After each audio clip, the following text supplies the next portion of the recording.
ॐ श्रीराम राम रामेति रमे रामे मनोरमे सहस्रनाम तत्तुल्यं राम नाम वरानने। ॐ आपधामपहर्तारं दातारं सर्वसम्पदां लोकाभिरामं श्रीरामं भूयो भूयो नमाम्यहम्। Namaskar. Namaskar. Today we read chapter 42 of the Ayodhya Kandam, which has 35 verses. SriRama, having departed for the forest in an exceptionally swift chariot, Dasharatha vainly seeks to cover the intervening distance on foot. The very dust raised by the chariot having disappeared after a while, the emperor feels doubly disconsolate and drops to the ground. When Kaikeyi comes forward to support him, he scolds her and asks her not to touch his person. Kausalya then lifts him up and persuades him to return. His personal attendants take him to the latter's apartment, and seeing him plunged in grief, Kausalya sets herself beside him and begins to lament in various ways. द्विचत्वारिंश सर्ग की का पठन पाठन और श्रवण करेंगे। इसमें 35 श्लोक हैं। राजा दशरथ का पृथ्वी पर गिरना, श्री राम के लिए विलाप करना, कैकेयी को अपने पास आने से मना करना और उसे त्याग देना, कौसल्या और सेवकों की सहायता से उनका कौसल्या के भवन में आना और वहां भी श्री राम के लिए दुख का ही अनुभव करना। यावत्तु निर्यतः तस्य रजोरूपम् अदृश्यत न एव इक्ष्वाकु वरस्तावत् संजहार आत्मचक्षुषी। वन की ओर जाते हुए श्री राम के रथ की धूल जब तक दिखाई देती रही, तब तक इक्ष्वाकु वंश के स्वामी राजा दशरथ ने उधर से अपनी आंखें नहीं हटाई। So long, however, as the clouds of the dust that followed SriRama, even as he was going out to the forest, could be seen, Dasaratha, the foremost of the Ikshvakus, did not turn his eyes away from them. यावत् राजा प्रियं पुत्रं पश्यति अत्यंत धार्मिकं तावत् व्यवर्धते अस्य धरण्यां पुत्र दर्शने। वे महाराज अपने अत्यंत धार्मिक प्रिय पुत्र को जब तक देखते रहे, तब तक पुत्र को देखने के लिए उनका शरीर मानो पृथ्वी पर बढ़ रहा था। वे ऊंचे उठ उठकर उनकी ओर निहार रहे थे। So long as the king saw his beloved and most virtuous son in the form of the dust raised by his chariot, his body stood on the ground, growing in size as it were, to be able to catch a glimpse of his gradually receding son.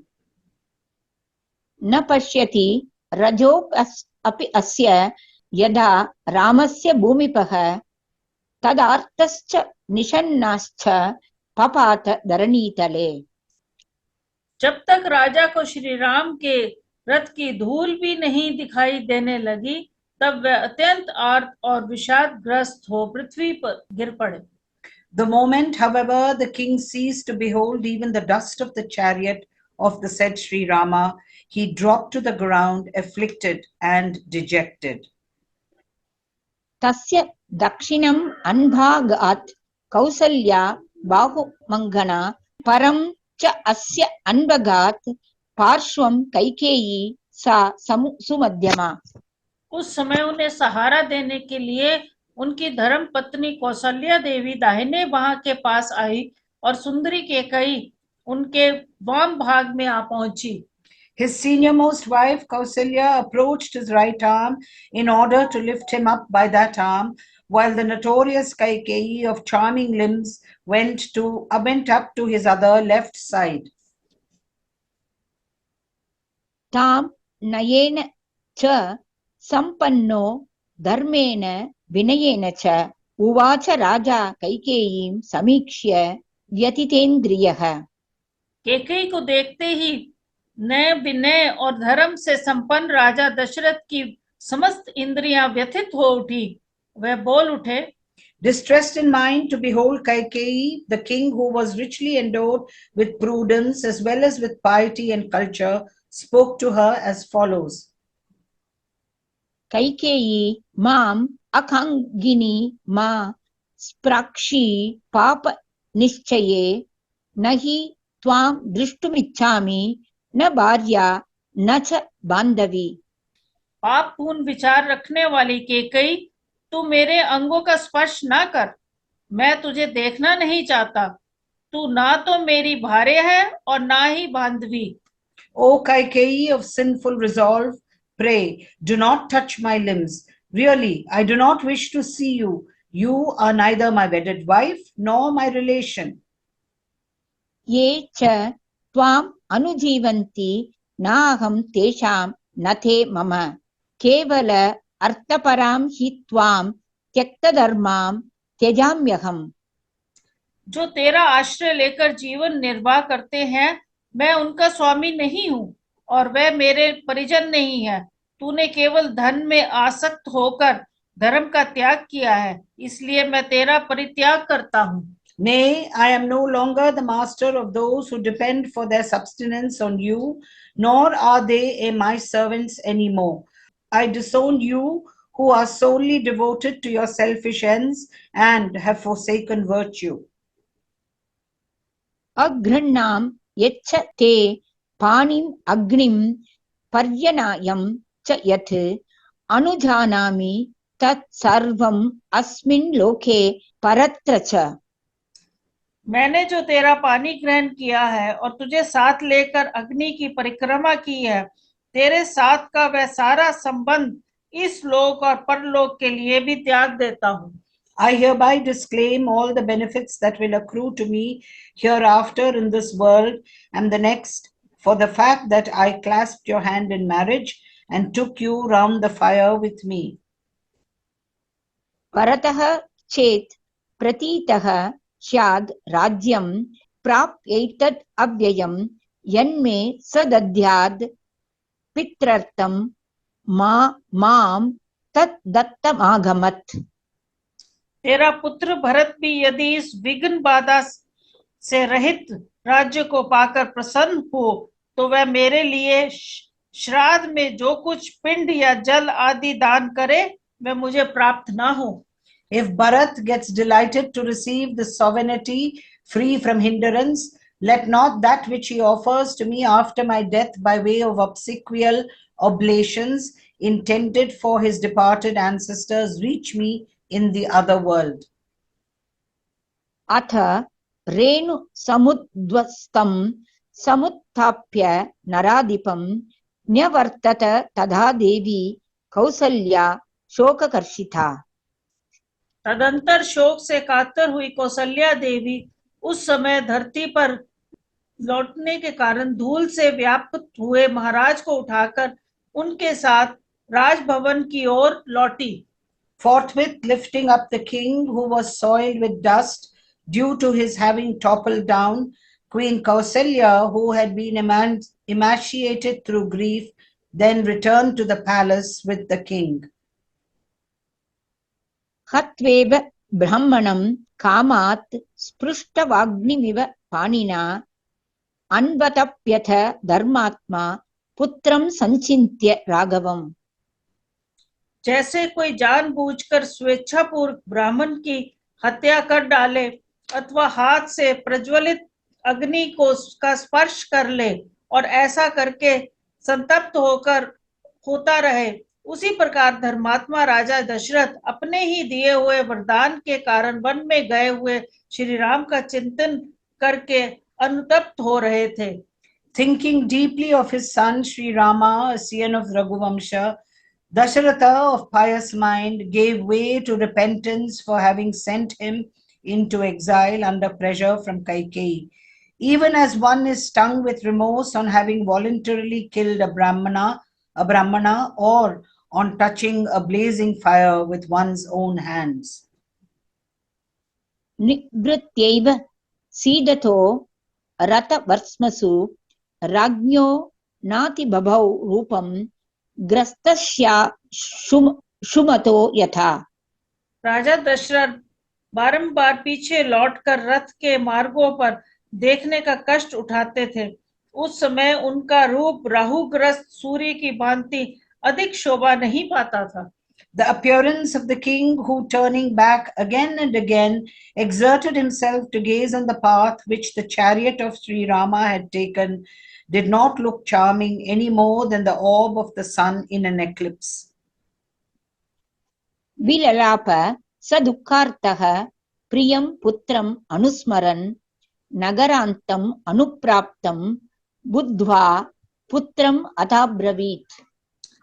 अपने प्रिय पुत्र का बारंबार स्मरण करके दुख से आतुर हो विलाप करने लगे। वह बेटे को नगर की सीमा पर पहुंचा हुआ समझकर इस प्रकार कहने लगे। Thinking all the time of his beloved son Sri Rama, he lamented, stricken with agony as he was. Coming to know of his son having reached the outskirts of the city, he then spoke as follows. वाहनानां च मुख्यानां वहतां तं ममात्मजं पदानि पति दृश्यन्ते स महात्मा न दृश्यते। हाय मेरे पुत्र को वन की ओर ले जाते हुए श्रेष्ठ वाहनों घोड़े के पद चिन्ह तो मार्ग में दिखाई देते हैं, परंतु उन महात्मा श्री राम का दर्शन नहीं हो रहा है। The marks of the hooves of the excellent horses drawing the chariot of my celebrated son are no doubt seen on the road, but that high-souled prince is no longer seen. यः सुखेन उपधानेषु शेते चन्दनरूषितः विद्यमानो महार्हाभिः स्त्रीभिः मम सुतोत्तमः स नूनं क्वचित् एव अद्य वृक्षमूलम् उपाश्रितः काष्ठं वा यदि वाष्मानम् उपधाय शिष्यते। जो मेरे श्रेष्ठ पुत्र श्री रामचंद्रन से चर्चित हो तकियों का सहारा लेकर उत्तम शैयों पर सुख से सोते थे, वे उत्तम अलंकारों से विभूषित सुंदरी स्त्रियां जिन्हें व्यंजन डुलाती थी, वे निश्चय ही आज कहीं वृक्ष की जड़ का आश्रय ले अथवा किसी काठ या पत्थर को सिर के नीचे रखकर भूमि पर ही शयन करेंगे। That jewel among my sons, who having been smeared all over with sandal paste, used to repose comfortably on cushions and pillows while being fanned by women possessed of great comeliness and adorned with costly jewels, will surely lie down today at some unknown place at the foot of a tree, resting his head on a block of wood or stone. उत्तास्यति च मेदिन्याः कृपणः पांसु गुण्टितः विनिश्वसन् प्रस्त्रवणात् करे नूनाम् इव वर्षभः। फिर अंगों में धूल लपेटे दीन की भांति लंबी सांस खींचते हुए वे उस शयन भूमि से उसी प्रकार उठेंगे जैसे किसी झरने के पास से गजराज उठता है। Nay, at the close of night, he will rise from the bare ground in a wretched condition, enveloped in dust and exhaling audibly like a leader of elephants rising from beside a spring. द्रक्ष्यन्ति नूनं पुरुषा दीर्घबाहुं वनेचराः रामम् उत्थाय गच्छन्तं लोकनाथम् अनाथवत्।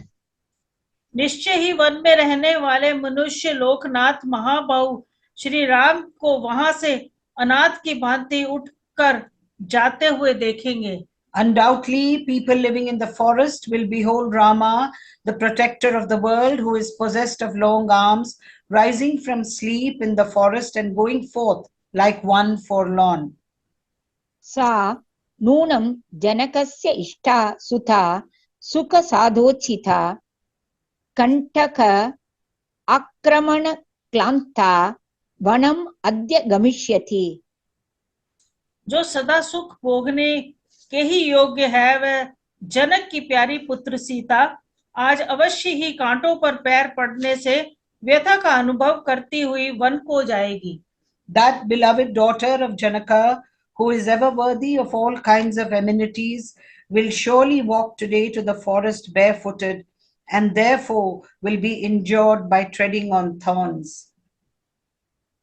अनभिज्ञा वनानां सा नूनं भयम् उपैष्यति श्वपधा नर्दितं श्रुत्वा गंभीरं रोमहर्षणम्। Way one के कष्टों से अनभिज्ञ है। वहां व्याघ्र आदि हिंसा का जंतुओं का गंभीर तथा रोमांचकारी गर्जन तर्जन सुनकर निश्चय ही भयभीत हो जाएगी। Unacquainted as she is with the woods, she will doubtless be struck with fear to hear the deep and thrilling roar of beasts of prey. सकामा भव कैकेयी विधवा राज्यम् आवस न हि तं पुरुषव्याघ्रं विना जीवितुम् उत्सहे। अरे कैकेयी, तू अपनी कामना सफल कर ले और विधवा होकर राज्य भोग। मैं पुरुष सिंह श्री राम के बिना जीवित नहीं रह सकता। Having your wishes fulfilled, O Kaikeyi, enjoy the kingdom as a widow. I am unable to live without that tiger among men, Rama. इति एवं विलपन् राजा जनौघेन अभिसंवृतः अपस्नात इवारिष्टं प्रविवेश गृहोत्तमम्। इस प्रकार विलाप करते हुए राजा दशरथ ने मरघट से नहाकर आए हुए पुरुष की भांति मनुष्य की भारी भीड़ से घिरकर अपने शोकपूर्ण उत्तम भवन में प्रवेश किया। Lamenting as aforesaid and surrounded on all sides by a multitude of men, the king entered his excellent abode, which was full of sorrow, like one who was bathed on the death of a relation. शून्य चत्वर वेश्मान्तां संवृतापन वेदिकां क्लान्त दुर्बल दुःखार्तां न अकीर्ण महापथाम।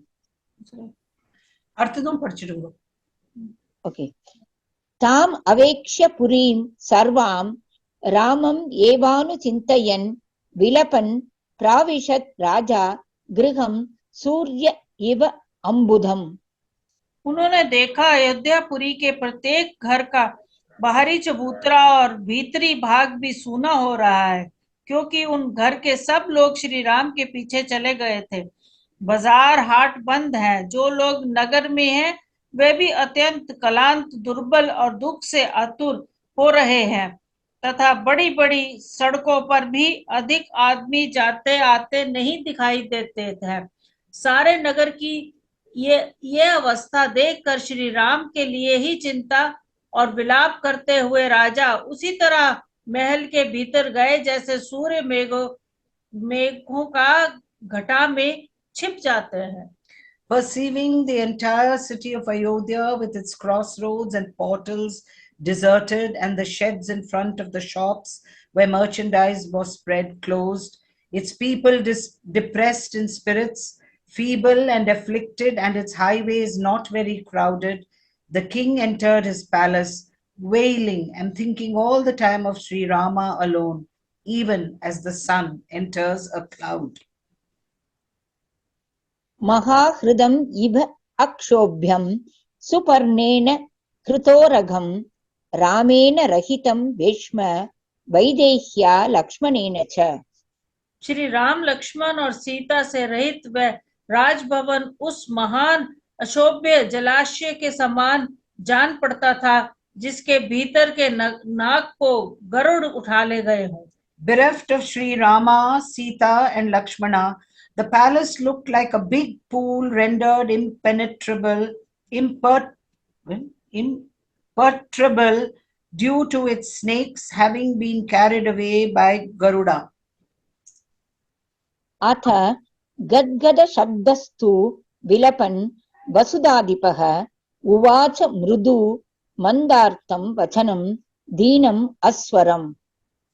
उस समय विलाप करते हुए राजा दशरथ ने गदगद वाणी से द्वारपालों से यह मधुर अस्पष्ट दीन तयुक्त और स्वाभाविक स्वर से रहित बात कही।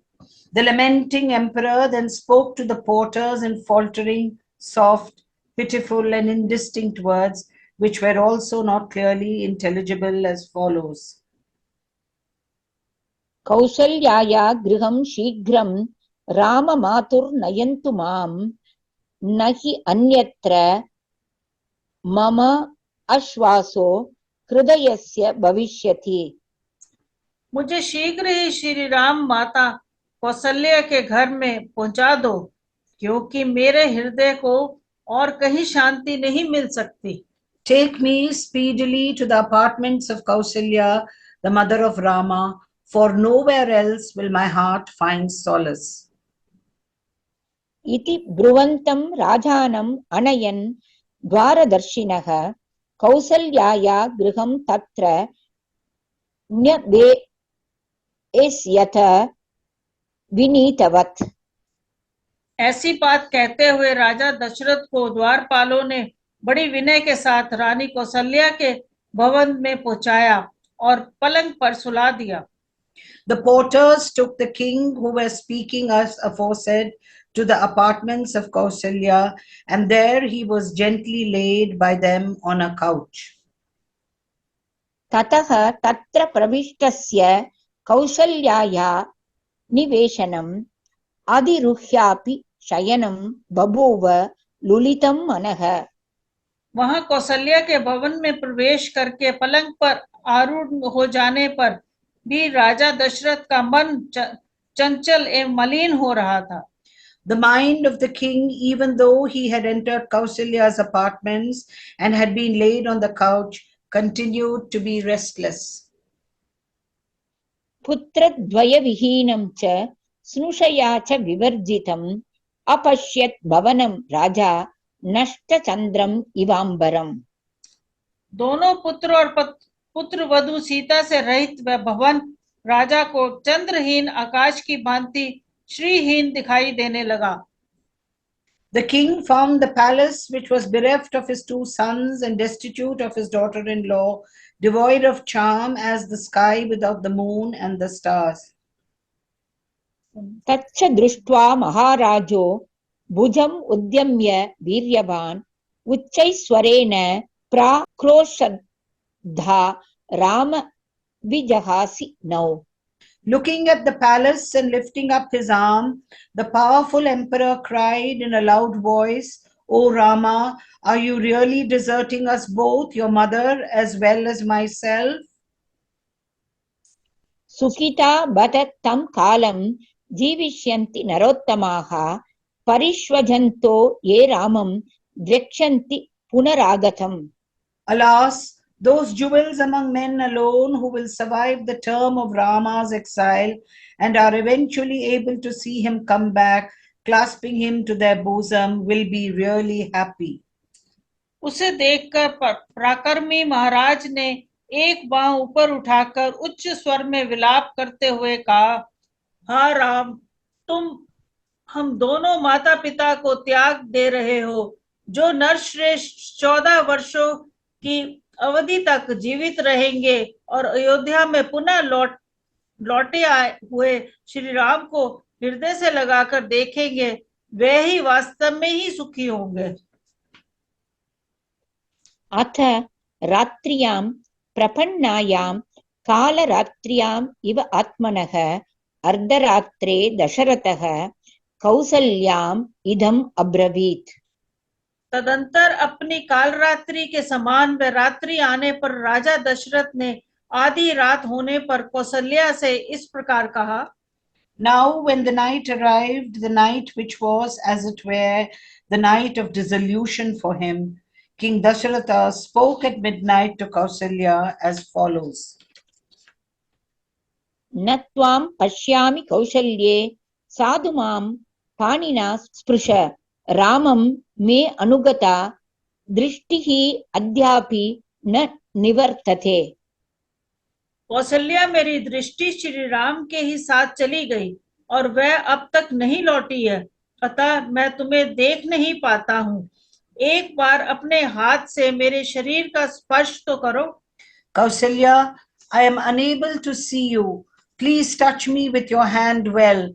Having followed Rama, my sight has not yet returned. तं रामं एवानु विचिन्तयन्तं समीक्ष्य देवी शयने नरेन्द्रम् अपोप विश् अधिकम् आर्तरूपा विनिश्वसन्तं विललाप कृच्छ्रम्। शैया पर पड़े हुए महाराज दशरथ को श्री राम का ही चिंतन करते हुए और लंबी सांस खींचते देख देवी कौसल्या अत्यंत व्यथित हो उनके पास आ बैठी और बड़े कष्ट से विलाप करने लगी।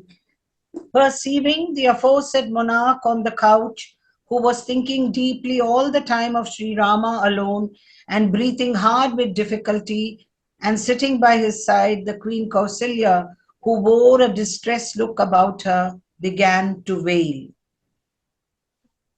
इत्यार्षे श्रीमद् रामायणे वाल्मीकीये आदिकाव्ये अयोध्याकाण्डे 24 सर्गः। इस प्रकार श्री वाल्मीकि निर्मित अष्ट रामायण आदि काव्य के अयोध्या कांड में 42वां सर्ग पूरा हुआ। Thus ends Canto 42 in the Ayodhya Kandam of the glorious Ramayana of Valmiki, the work of a rishi and the oldest epic. Om Shri Rama Rama Rameti Rame Rame Manorame Sahasranama Tattulyam Rama Nama Varanane. Om Apadam Apahartaram Dataram Sarva Sampadam Lokabhiramam Shri Ramam Bhuyo Bhuyo Namamyaham. Dhanyavad. धन्यवाद।